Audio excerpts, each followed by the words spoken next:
Forget the prenup. How about a wed lease? Just like leasing an apartment or leasing a car, it's an agreement, an agreed upon length of time to promise your love and fidelity, to have and to hold for 2 or 5 or 7-year term.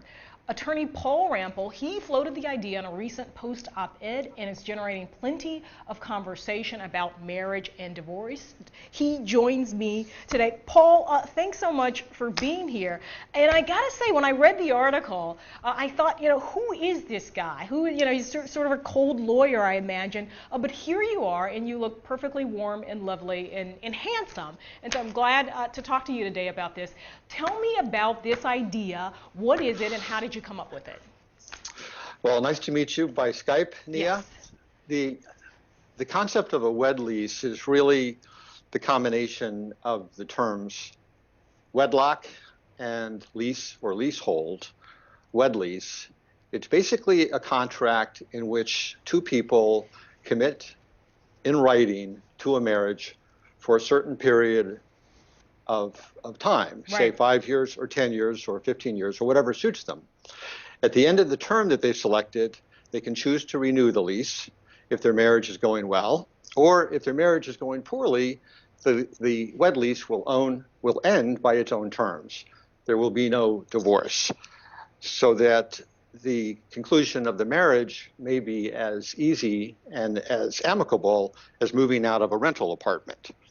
There are two features to the wed lease that we ought to discuss, at least briefly. And one is the fact that the couple can determine in advance who owns what property. Okay. They can create lists in which they set forth the property which they wish to keep separate. Yeah. They can keep lists as the years go by, describing the property that they wish to share and how it would be disposed of at the end of the term of the wed lease. Another important issue that a wed lease can address is children, not in terms of how children would be cared for or how child support might be addressed, or even but or even how they would emotionally react to their parents dissolving their wed lease, right? Sure, it could not possibly address that, but at least the term of the wed lease could automatically renew until the children reach the age of majority, say, until they reach age 18, or since some teenagers are still teenagers when they're 25 and 30, maybe the wed lease would automatically renew or extend until all the children born of the marriage have reached a certain age. Yeah. Yeah, and maybe you can actually warn your kids that the terms of the lease, the terms of the marriage are about to end or something like that. The divorce rate here, it's, I think in 2011, we got some stats here, 53%. So do you feel like this actually would address that? Like people wouldn't get divorced, or it wouldn't be as messy? I mean, what's your sense? Well, I certainly think that wed leases would avoid divorce because by their own terms, they're self-canceling. Right.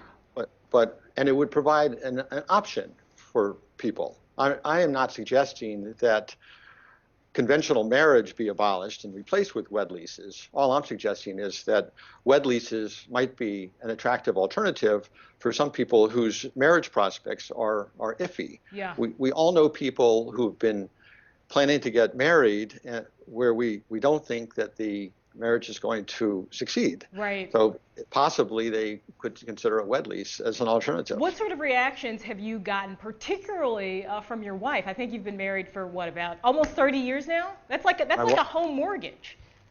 It's like a home mortgage. Well, my wife and I have been married for 27 years, but obviously when we got married, the concept and the term wed lease wasn't around, so we couldn't consider it. But the reaction I've gotten has been pretty intense, much more intense than I expected. I mean, on one side, I'm getting chased by a lynch mob of people who oppose it. On the other hand, there have been an enormous number of emails and comments that have been favorable. And as a matter of fact, 2 doctors in Florida contacted me because they want to be pioneers and they want to sign the first wed lease. Oh, is that right? And I guess this actually exists in, I think, maybe Germany or Australia. It's been tried in places. I think Mexico City floated a bill to this extent, but it didn't really fly.